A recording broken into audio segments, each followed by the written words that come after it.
आमच्या बैठकीमध्ये आले होते आणि त्यामध्ये त्यांचा आढावा घेण्यासंदर्भात, त्यांच्याशी चर्चा करण्यासंदर्भात एक महत्त्वाची बैठक या ठिकाणी आयोजित केली होती आणि त्यांनी देखील त्या राज्यामध्ये शिवसेना पक्षाची जी काही लोकांमधून मागणी जी होते आहे त्याच्याबद्दल देखील चर्चा केली, काही मुद्द्यांवर चर्चा केली, शिवसेना वाढीसंदर्भात चर्चा झाली, त्याचबरोबर सदस्य नोंदणीबद्दल चर्चा झाली, स्थानिक मुद्द्यांवर चर्चा झाली, त्याचबरोबर पदाधिकारी यांच्या नेमणुकांबद्दल चर्चा झाली आणि अनेक विषयांवर या बैठकीमध्ये चर्चा झालेली आहे आणि नक्कीच यामधून त्या राज्यांमध्ये शिवसेना मोठ्या प्रमाणामध्ये लोकांचीच मागणी आहे की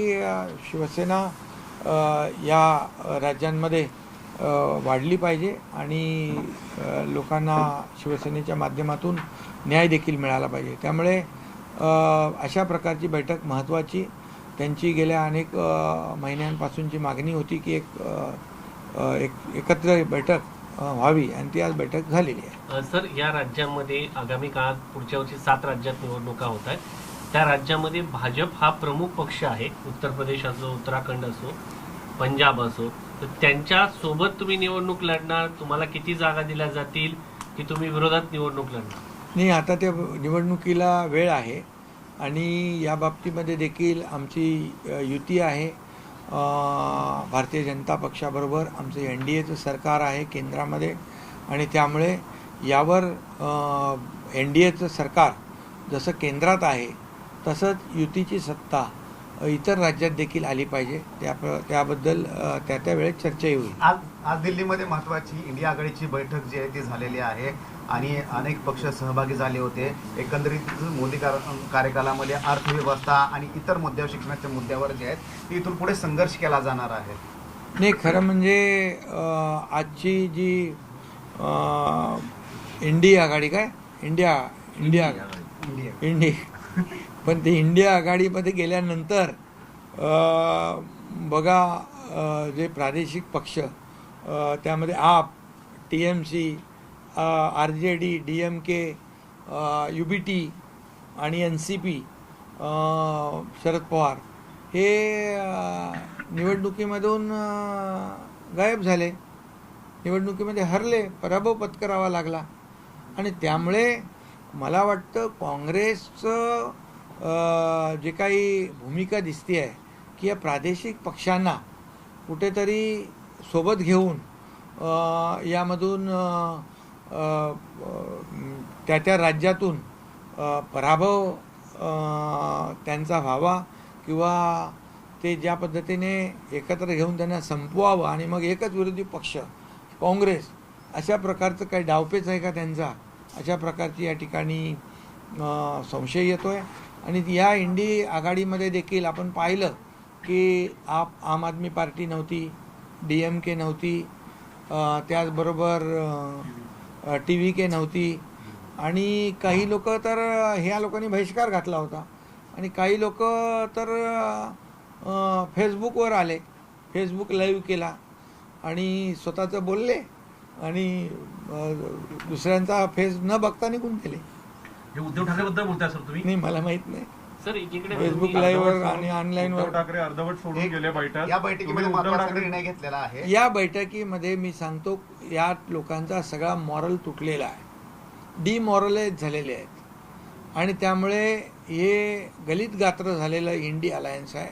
फक्त मोदी द्वेषाने हे एकत्र आलेले आहेत, मोदी द्वेषाने पछाडलेले आहेत आणि म्हणून जेव्हा तेव्हा उठता बसता त्यांना एकच प्रधानमंत्री मोदीजी दिसतात आणि त्यांच्यावर आरोप करत ते सुटतात. इथून पुढे एक महत्त्वाचा त्यांनी निर्णय घेतलेला आहे की दर 3 त्यांना या महिन्यामध्ये देशाची प्रगती आवडत नाही.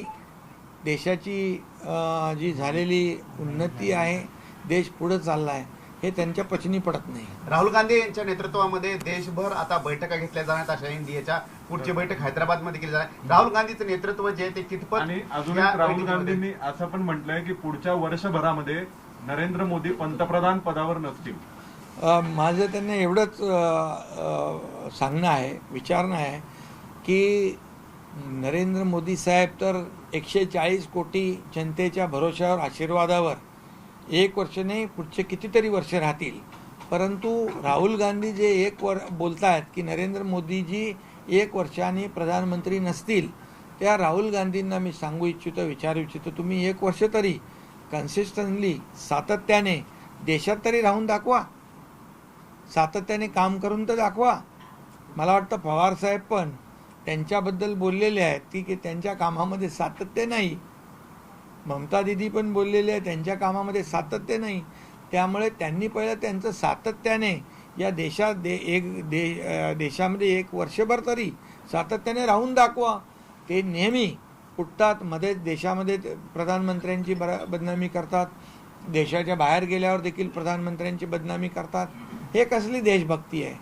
हा खरं म्हणजे देशाच्या विरोधातला देशद्रोह आहे. सर शिंदे साहेब, प्रश्न असा आहे की उद्धव ठाकरे आजच्या बैठकीला दिल्लीमध्ये आले नाही. चर्चा होती की मागच्या वेळी जेव्हा ममता बॅनर्जी नाराज झाल्या होत्या, त्या उद्धव ठाकरेंनी त्यांची समजूत काढली होती, अशी चर्चा होती. जे उद्धव ठाकरे समजूत काढतात, पुढाकार घेतात, मग ते उद्धव ठाकरे आजच्या बैठकीला न आल्यामुळे वेगळी चर्चा सुरू झालेली आहे. उद्धव ठाकरे हे दूर जायच्या विचारात आहेत का, अशाही चर्चा. मधल्या काळात देवेंद्र फडणवीस यांची रात्री भेट घेतली, जवळ जाण्याचा प्रयत्न रात्री SMS केलं मिलिंद नार्वेकरांनी देवेंद्र फडणवीसांनी. नाही, आता मी आपल्याला एकच सांगतो, हे निरुत्साह म्हणजे एक गलित गात्र झालेले लोक आहेत आणि अतिशय पराभवाने झालेले जे पराभव आहेत. मगाशी मी सांगितलं की इंडिया अलायन्समध्ये आल्यानंतर पराभव होतो, हे अशा प्रकारचं त्यांना विश्वास निर्माण झालेला आहे आणि म्हणून त्या या बैठकीपासून काही लोक दूर झालेले आहेत. ममता बॅनर्जीचे खासदार फुटले, त्यांना ती भीती आहे की भविष्यात जर आपण अशा पद्धतीने बैठकीला आलो तर आपले खासदार देखील भविष्यात फुटू शकतात, म्हणून ते दुरून टाटा बाय बाय करतायत. काय म्हणतो आपण ते दुसऱ्याला काय सांगणे, आपण मात्र कोरडे दुसऱ्या सांगे ब्रह्मज्ञान, आपण कोरडे पाषाण. सर तुम्ही अशा प्रकारचं दुसऱ्याला शिकवण्यापेक्षा स्वतः आत्मपरीक्षण केलं पाहिजे, आत्मचिंतन केलं पाहिजे. तुम्ही आता बोलताना असं म्हटले की काँग्रेस हा छोट्या पक्षांना संपवतोय, तुम्ही असं म्हटले की काँग्रेस हे छोट्या पक्षांना संपवतोय. तुमच्या नेतृत्वामध्ये महाराष्ट्रात निवडणुका झाल्या, तुमचे आत्ताच विधान परिषदेला तुम्ही 5 जागांची मागणी केली, संभाजीनगरची जागा तुमची होती. अशी तुमच्या पक्षामध्ये इंडिया आघाडीमध्ये जशा पद्धतीने म्हटलं जाते तसं ते एनडीए मध्ये पण म्हटलं जातं की भाजप छोट्या प्रादेशिक पक्षांना संपवतोय. बघा, आमची जी युती आहे, महायुती आहे, आमचं गठबंधन विचारधारेवर झालेलं आहे. बाळासाहेबांचे विचार घेऊन आम्ही पुढे चाललो आहे.